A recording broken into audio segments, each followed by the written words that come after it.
చూసి చూసి చూసి కుచ్చుకుంటది అంతే లెఫ్ట్ చక్కలు పెడుతుంది. అబ్బా అయిపోయింది గోపి.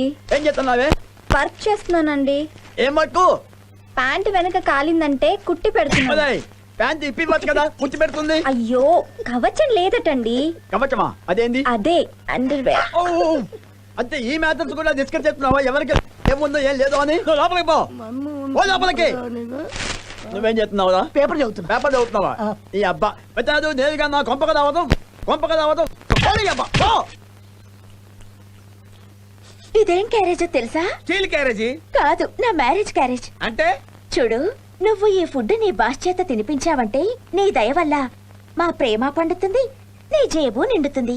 రివర్స్ అయితే మా బాసు మండుతుంది. అమ్మ వచ్చాడు. ఇదిగో మంచి ఆకుకూరలు తెచ్చాను, తొందరగా వండి పెట్టు. ఏంటి పాలకూర, తోటకూర, మెంతికూర, దురదగుండా కూర తీసుకురాపోయారా? వండి పెట్టామండి. స్వామీజీ ఈ పూటకి నాన్ వెజిటేరియన్ తినండి స్వామీజీ. నాన్ వెజిటేరియనా? ఎవరు తెచ్చారు? నేనే. నిన్న ఈ గడప తొక్కదన్నానా? గడప ఎవరు తొక్కొచ్చారు? నేను దూకొచ్చాను. చాలా మంచి పని చేశావు. అయినా పిల్లలకు పాఠాలు చెప్పే టీచర్వి ఈ డ్రెస్ ఏమిటి? డ్రెస్సుల మాట అలా ఉంచు స్వామీజీ. ఇందులో చికెన్, మటన్, ఫిష్ మసాలా దట్టించి పెట్టింది. వాసన చూస్తే క్యారెట్ తినాలనిపిస్తుంది. నువ్వాగు, క్యారేజ్ తీసుకుని బయటకెళ్ళు. బఠానీలు తినే స్వాములకి బిర్యానీ ఎలా నచ్చుతుంది? అయినా రాజకుమారు లాంటి కుర్రాళ్ళు నా వెంట పడుతుంటే ఏదో కొడుకుతో ఒంటరిగా బాధపడుతున్నారు. నేను ఒంటరి దాన్నే తోడుగా ఉంటారనుకున్నందుకు నన్ను నేనే కొట్టుకోవాలి. ఆగు, క్యారేజ్ తీసుకో. వెళ్ళు. ఆడవాళ్ళ మనసు అర్థం చేసుకోడు, మగవాళ్ళ ఆకలి గురించి పట్టించుకోడు. చికెన్, మటన్ వదిలేసి మేవని మేకలాగా ఆకుకూరలు తిని ఎన్నాళ్ళు బతుకుతాను. ఈ నరకం నేను భరించలేను. రే తాడెక్కడ తీసుకెళ్తున్నావురా? మీకు ఉయ్యాలేసి ఊపటానికి కాదు బాబు, నేను ఉరేసుకొని తావటానికి. ఇదో స్వామి, నేను తెచ్చాక మళ్ళీ చెప్పి చావలేదంటావు. గ్యాస్ అయిపోయింది చూసుకో. ఏంటి స్వామి రాస్తున్నావు? ఆత్మ కదా? లేదురా, లెక్కలేస్తున్నాను. నా ప్రాణం కంటే నీకు లెక్కలే ముఖ్యమా? ఇది కూడా నీ లెక్కే. నువ్వు ఉరేసుకుంటే ప్రభుత్వానికి ఎంత నష్టమో అది ఇస్తున్నాను. నువ్వు ఉరేసుకుంటావు, నేను పోలీసులకు ఫోన్ చేయాలి. ఫోనుకు రూపాయి పావులా నాకు నష్టం. నీ శవం కోసం పోలీసులు వస్తారు. వాళ్ళ జీబు డీజిల్ ఖర్చు, వాళ్ళ జీతాల ఖర్చు, నీకు పోస్ట్ మార్టం ఖర్చు, మొత్తం 50,000 రూపాయలు నష్టం. నీ శవాన్ని పూర్తి చేస్తారు. సడన్ గా నీ బంధువు ఎవడో వచ్చి ఇది ఆత్మహత్య కాదు హత్య అని ఓ పిటిషన్ పెడతాడు. కంపు కొడుతున్న నీ శవాన్ని బయటకు తీసి మళ్ళీ పోస్ట్ మార్టం చేయాలంటే 50,000 ఆవును. నీ చావు వల్ల ప్రభుత్వానికి లాభం కూడా ఉంది రోయ్. అదెలా స్వామి? నువ్వు ఆరోగ్యంగా ఉన్నావు కాబట్టి నీ కళ్ళకి 50,000, కిడ్నీలకు 1,00,000, మొత్తం 1,50,000 వస్తుంది. నేను స్నానం చేసి వస్తాను. టెన్షన్ పడకుండా తాడు తేకుండా ఊరేసుకొని చావు. ఇంత డీటెయిల్డ్ గా చెప్పిన తర్వాత టెన్షన్ పడకుండా ఎలా ఉంటాను స్వామి? చచ్చిపోయిన తర్వాత ఎలా ఉంటాను? VCD చూపించావు కదా.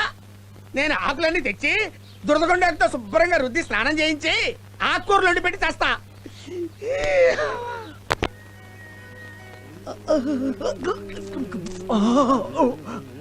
వచ్చే ఏం చేయి?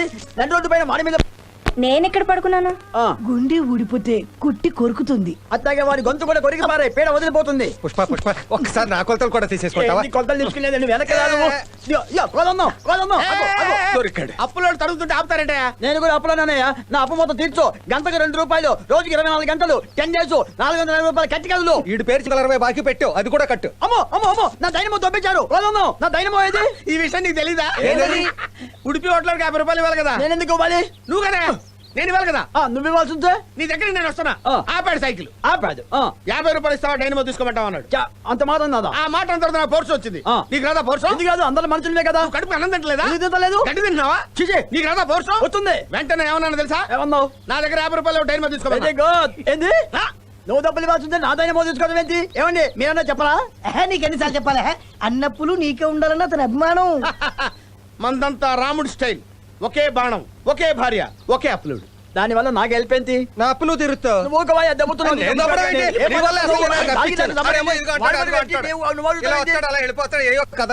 వెళ్ళిపోయాడు. కోదండం ఏంటి ఈ గొడవ? గొడవ కాదమ్మా, అప్పులోళ్ళ అభినందన సభ. నీ అప్పులన్నీ నేను తీరుస్తాను గాని అదు పాలల్లో కలపాల్సిన పౌడర్ కలిపి మీ బాస్ చేత నువ్వు తాగించావనుకో, నీ అప్పులన్నీ నేను తీరుస్తాను. ఆలోచించుకో.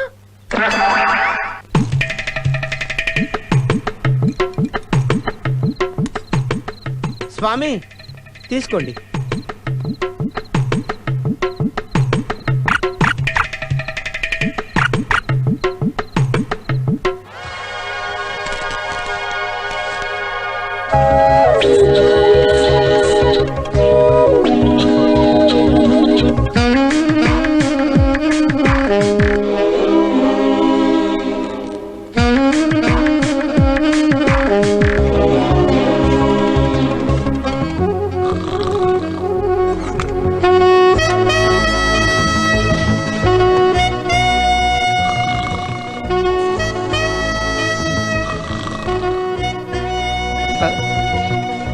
మహర్షికి తపోభంగం అయింది. ఇంకా ఈ రాత్రికి జింగిడే జింగిడి.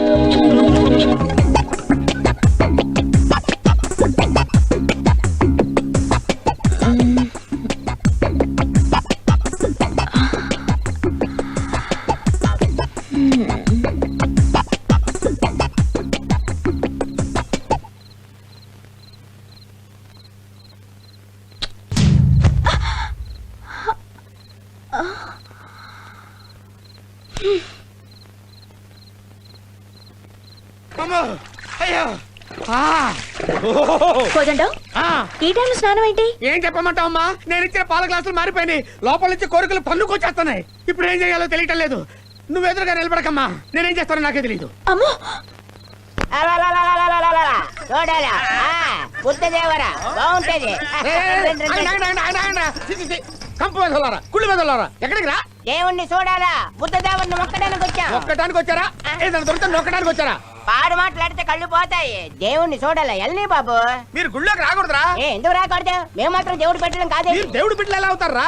మీరు పక్షుల్ని చంపుతారా? పావురాళ్ళని, కుందేళ్ళని, ఉడతల్ని పట్టుకొని చంపుతారా? మీరు లోపలికి వస్తే దేవుడు అపవిత్రం అయిపోతాడు రా. ఇదేంటి ఇలాగంటారా? అయ్యా నేను మాట చెప్పనా? ఏంటి? మేము కాకుల్ని ఉడతల్ని పిట్టల్ని మాత్రమే చంపుతాం. ఆ. మరి మీరు గాంధీ గారిని చంపారు, ఇందిరాగాంధీని చంపారు, రాజీవ్ గాంధీని చంపారు. ఆ. మీరు మాత్రం గుళ్ళోకి వెళ్ళిపోవచ్చా? మేము వెళ్తే తప్ప ఇదేం న్యాయం ఉంటే నాకు తెలియకడుగుతాను. ఏమిటి కోదండం మాట పడిపోయిందా? కొన్ని నిజాయితీ గల ప్రశ్నలకి సమాధానాలు ఉండవు బాబు. వాటన్నిటినీ పక్కన పెట్టి వెళ్ళి బుద్ధదేవుని దర్శనం చేసుకోండి. అలా అన్నారు బాగుంది. దండలు బాబు అవన్నీ అక్కడ పెట్టి లోపల పదండి. ఆ. అదేంటి స్వామీజీ వాళ్ళని సపోర్ట్ చేస్తున్నారు? కోదండం ఆ. రండి, రండి. జాతి తక్కువ వాడిని నిలబెట్టాలి, నీతి తక్కువ వాడిని నిలదీయాలి. వాడు అనాగరికుడైన అవధానిలా మాట్లాడాడు. నాగరికత తెలిసిన మనం నరుక్కుంటున్నాం. శరీరం పవిత్రంగా ఉండి మనసు మలినంగా ఉంటే శ్మశానంలో ఉన్న ఒకటి, గుళ్ళో ఉన్న ఒకటి. పద కోదండం. ఏమిటా పొగలు? ఎవరన్నా మనిషిని తగులు పెడుతున్నారేమో. ఆ,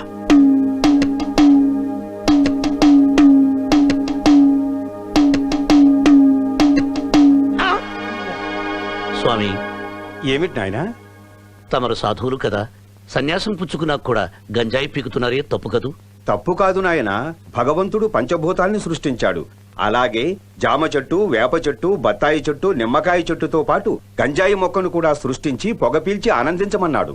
అంటే గంజాయి గంగాధరుడి ప్రసాదమా స్వామి? అవును నాయనా, నేను గంజాయి తాగుతూ ఇక్కడి నుంచే శివుడితో మాట్లాడతాను. ఈ గంజాయి నీకు పరమేశ్వరుడికి ఇంటర్నెట్ కనెక్షన్ లాంటిదా? బాగా చెప్పావు బాబు. మీకు ఇంకో విషయం తెలుసా స్వామి? ఏమిటి నాయనా? పరమేశ్వరుడు గంజాయి మొక్కతో పాటు జామ చెట్టు, వేప చెట్టు, కొబ్బరి చెట్టు, మామిడి చెట్టు, గన్నీరు చెట్టును కూడా సృష్టించాడు. మీరు ఒక్కసారి గన్నీరు పప్పు తింటే ఇంటర్నెట్ లో ఈశ్వరుడితో మాట్లాడవే కాదు, డైరెక్ట్ గా కైలాసానికి వెళ్ళి పార్వతిని పక్కకు నెట్టి ఈశ్వరుడితో ఇంటర్వ్యూ చేయొచ్చు. శిష్య ఆ. వెంటనే గన్నీరు పప్పు పట్రా. నమ పార్వతీ పతయ హర హర మహాదేవ శంభో శంకర. ఇద్దరు స్వాములు అవుట్.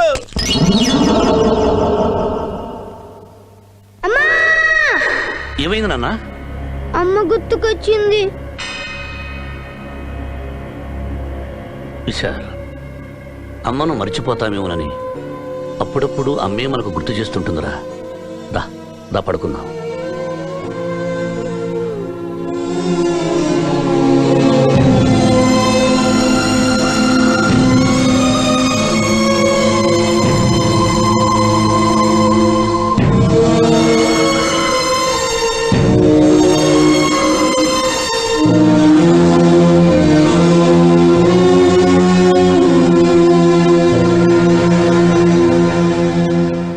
లక్షలు ఒకే ఒక్క 10 లక్షలు సాయం చేస్తే నా సమస్యలన్నీ తీరిపోతాయి.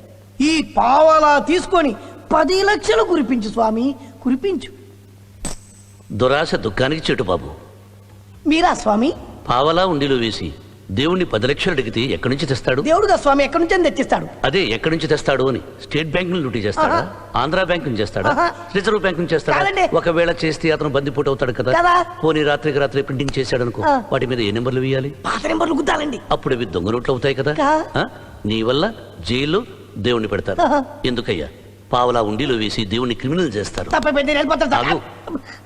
కష్టం లేకుండా ఫలితం ఆశించడం సోమరిపోతుల లక్షణం. మనిషికైనా పశువుకైనా పనిచేస్తేనే ఫుడ్డు గడ్డి. పెట్టిన గడ్డి చాలు. నమస్కారం, నేను వెళ్ళిపోతాను స్వామి. నమస్కారం. బుద్ధం చరణం గచ్చామి, బుద్ధం చరణం గచ్చామి.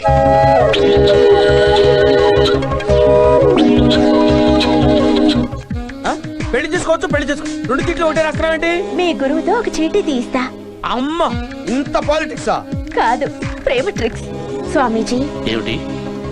ఈ చీటీల్లో పెళ్లి చేసుకోవచ్చు అని ఒక దాంట్లో, పెళ్లి చేసుకోకూడదని మరో దాంట్లో రాశాను. దేవుడి ముందు ఈ రెండిట్లో ఒకటి మీరే తీయండి. పెళ్లి చేసుకోమని వస్తే దేవుడి ఆజ్ఞ అనుకుని పెళ్లి చేసుకోండి. చేసుకోకూడదు అని వస్తే బుద్ధుడి సాక్షిగా నేనే తప్పుకుంటాను. ఏంటి స్వామి ఆలోచిస్తున్నారు? ఏదో ఒకటి తీయండి. అదేంటి ఆలోచించేశారు? అందులో పెళ్లి చేసుకోకూడదని రాసుంటే ఇందులో పెళ్లి చేసుకోవచ్చని రాసి ఉంటుంది కదా. అవును. అందులో ఏముందో చూడు. చూడు ఏమని రాసింది? పెళ్లి చేసుకోవచ్చు అని. మరి అందులో ఏమన్నట్టు? పెళ్లి చేసుకోకూడదు అని రాస్తున్నట్టు. నువ్వు ఈ విధంగా మా చీటీ తిప్పుతావు అనుకోలేదు నాయనా. దైవ నిర్ణయం ఏమిటో తెలిసింది కదా. ఇంకెప్పుడు నా వెంట పడకు.